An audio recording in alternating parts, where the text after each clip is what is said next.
Hello everyone, कैसे हैं आप सब। आई होप आप सभी बहुत ही अच्छे होंगे और अपनी अपनी स्टडीज़ को बहुत ही अच्छे से मेंटेन कर रहे होंगे।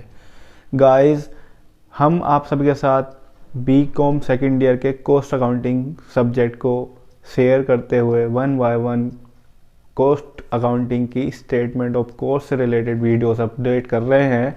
और आज की इस वीडियो में हम स्टेटमेंट ऑफ कॉस्ट से रिलेटेड एक और एग्जाम्पल लेकर आए हैं। दोस्तों, आपको भी ये लग रहा होगा कि statement of cost and profit इतना लंबा टॉपिक कैसे बन गया। दोस्तों, मैं चाहता हूं कि आप सभी को statement of cost and profit से रिलेटेड काफ़ी कुछ ऐसे कंडीशंस वाले क्वेश्चन भी पता चलें जिनको सबसे ज़्यादा एग्ज़ाम में पूछा जाता है।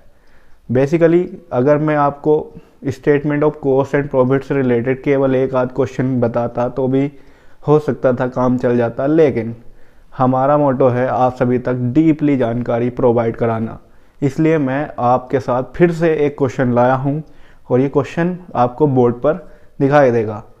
दोस्तों, मैं वीडियो को शुरू करने से पहले आप सभी से केवल यही कहना चाहूँगा कि अगर आपने अभी तक statement of cost and profit का परफॉर्मा नहीं सीखा है, या फिर ये कहें कि statement of cost and profit से रिलेटेड जो पिछली वीडियोस हैं आपने अभी तक नहीं देखी हैं, तो guys I am requesting you please go और पिछली सारी वीडियोस आप वन बाय वन करके देखें, जिससे ये टॉपिक आपको काफ़ी आसानी से समझ में आ सके।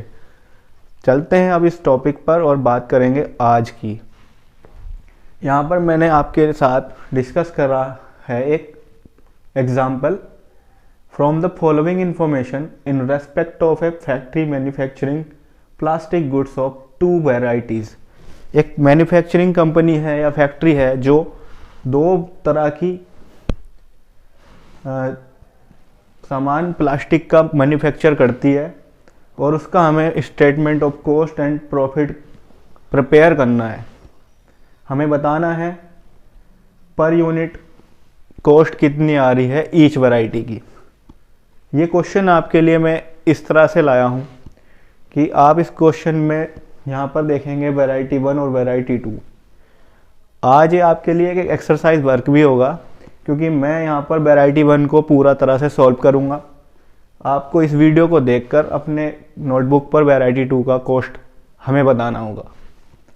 इससे क्या होगा, आपका भी रिवीजन होगा और हमें यह भी पता चलेगा कि आप में से कितने व्यूवर ऐसे हैं जो वाकई में हमारी वीडियो देख करके अपनी पढ़ाई कर रहे हैं।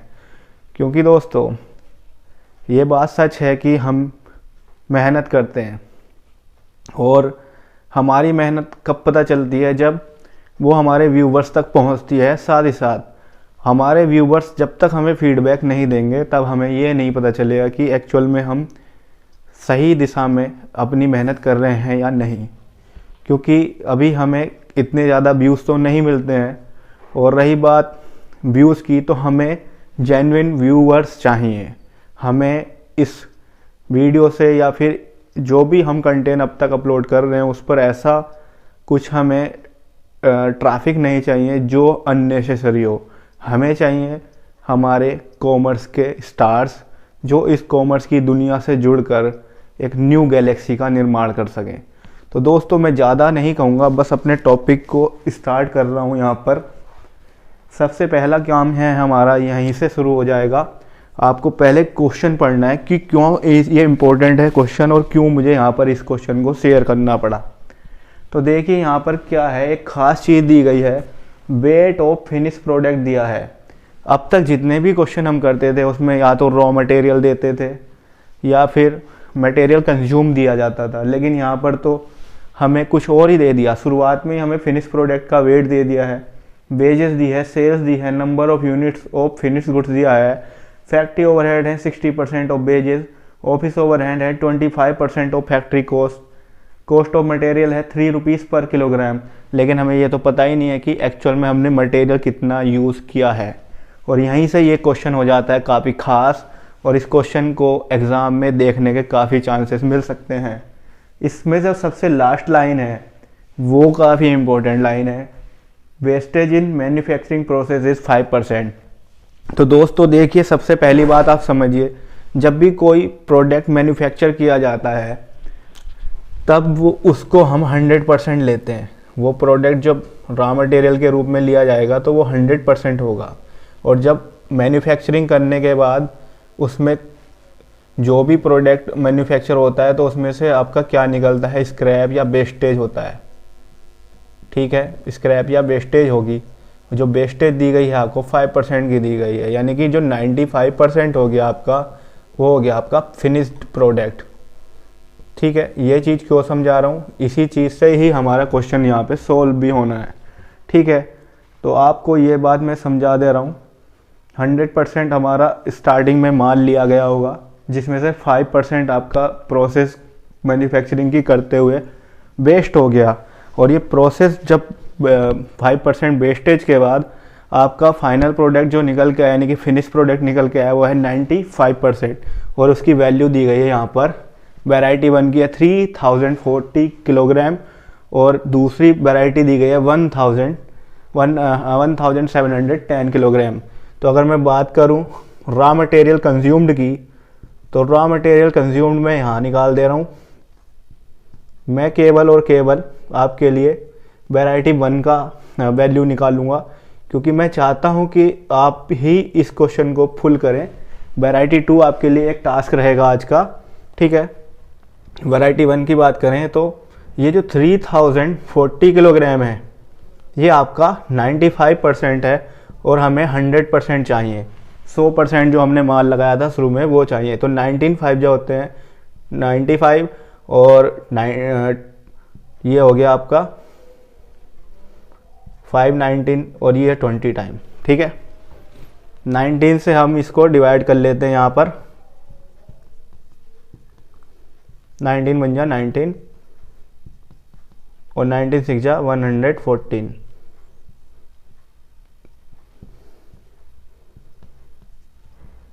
16 2 जा 32, यानी कि जब इसने मैन्युफैक्चरिंग जो वैरायटी 1 है, मैन्युफैक्चरिंग करने के लिए जो हमारा मटेरियल लिया होगा, तो शुरुआत में कितना मटेरियल लिया होगा, 3200 किलोग्राम मटेरियल यहाँ पर लिया गया होगा।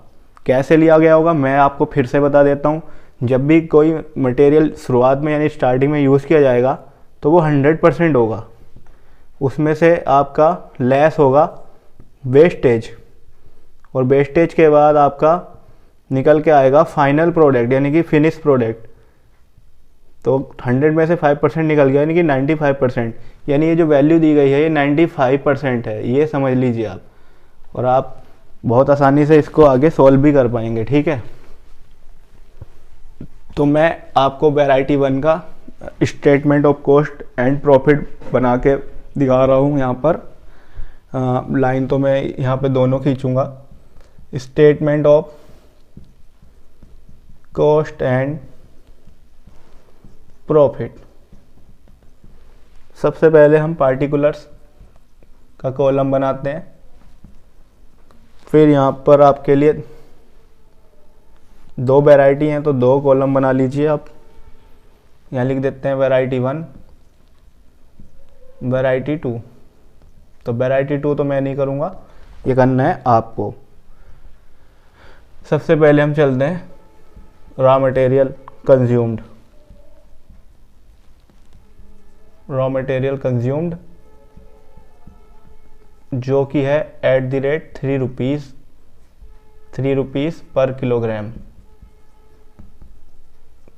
तो मैं निकाल के दिखाऊं जैसे, तो यहाँ 3200 आपका आया था, तो यहाँ तो आप 3200 की मल्टीप्लाई 3 से करेंगे, और दूसरे वाले की आप जो भी आपका मटेरियल का जो किलोग्राम आएगा रॉ मटेरियल का, उससे आपको 3 रुपीज़ से मल्टीप्लाई करनी होगी। वो मैं नहीं करूँगा, देखिए मैं करके ही नहीं दिखाऊंगा आपको। 9600 यानी कि 9600 यहाँ पे वैल्यू आ गई रॉ मटेरियल की। अब अगला काम क्या होगा मेरा, इसमें ऐड करना होगा हमें वेजेस को। वेजेस हमारी कितनी रुपीज़ दी गई है, 6400। ठीक है, 6400 आपका वेजेस है, इसको ऐड कर दीजिए, ये 16000 आ गया आपका। इसमें हमें ऐड करना होगा क्या, इसमें हमें ऐड करना है माय डियर, इसमें ऐड करना है आपको फैक्ट्री ओवरहेड्स, क्योंकि ये जो आई है आपकी 16000 जो आ गई है आपकी, ये है प्राइम कॉस्ट।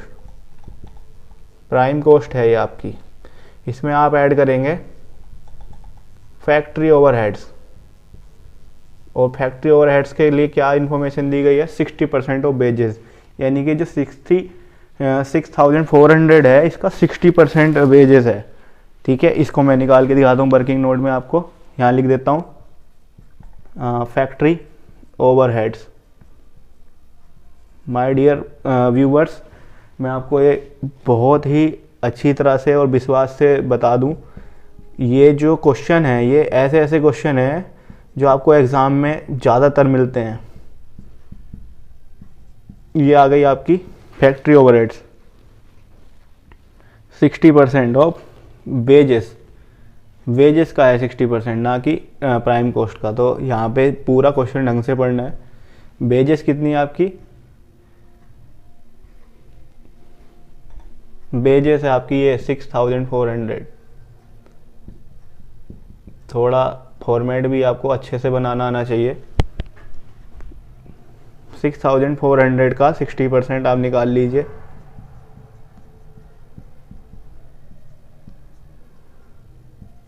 $3,840। 3,840 आप इसमें ऐड कीजिए,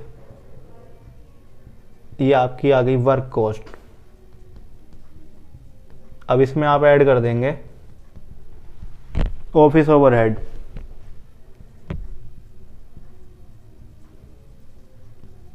ये इंपॉर्टेंट क्वेश्चन क्यों है, क्योंकि यहाँ पर रॉ मटेरियल कंज्यूम निकालना ही मेन काम है, और ये काम करने के बाद आपका क्वेश्चन बहुत आसान हो जाएगा।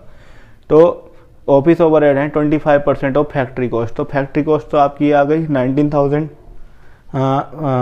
ऑफिस ओवरहेड भी लिख देता हूँ यहाँ पे,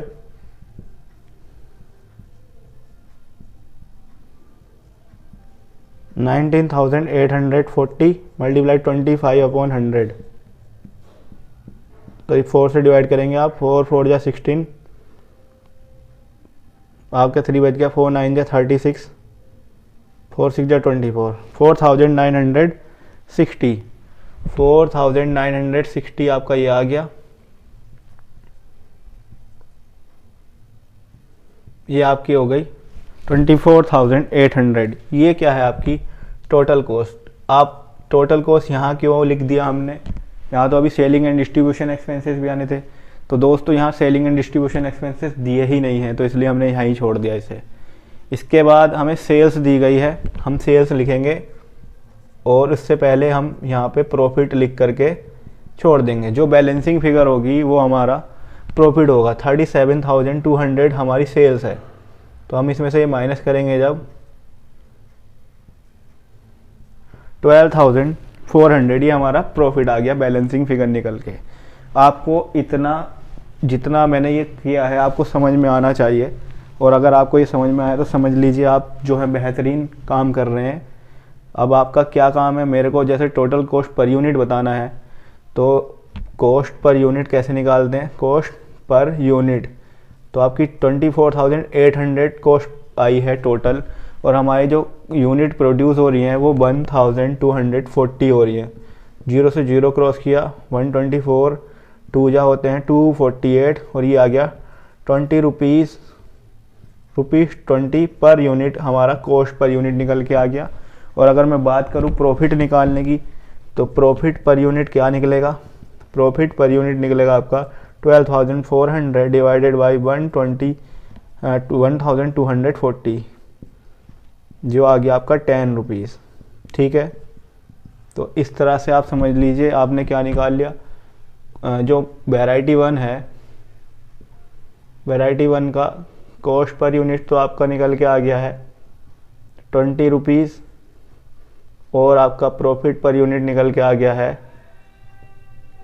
10 रुपीज़। ओके गाइस, तो इस तरह से मैंने आपको वैरायटी 1 की कॉस्ट और प्रॉफिट पर यूनिट निकाल के यहाँ दिखाई है। मुझे उम्मीद है दोस्तों कि जिस तरह से मैंने आपको समझाने की कोशिश की उस तरह से आपने इस क्वेश्चन को समझा है, और आप अब मुझे वैरायटी 2 की कॉस्ट पर यूनिट बताने वाले हैं। आप मुझे कॉस्ट जो है वैरायटी 2 की कॉस्ट पर यूनिट और प्रॉफिट पर यूनिट निकाल के बताएंगे। मैं आपके कमेंट का इंतज़ार करूंगा, आपकी फीडबैक का इंतज़ार करूँगा और मैं आपके उस कमेंट को, उस फीडबैक को आपका प्यार समझूंगा। सो दोस्तों, अगर ये वीडियो आपको पसंद आई हो तो प्लीज़ इसे लाइक कीजिए, शेयर कीजिए, और अभी तक आपने अगर चैनल को सब्सक्राइब नहीं किया है तो प्लीज़ चैनल को सब्सक्राइब ज़रूर करें, क्योंकि सब्सक्राइबर तो ज़रूरी ही है ना। तो दोस्तों, मैं मिलूँगा आपसे अगली वीडियो में एक अगले टॉपिक के साथ। तब तक आप देखते रहिएगा कॉमर्स की दुनिया और पढ़ाई करते रहिएगा हमारे साथ। Thank you so much.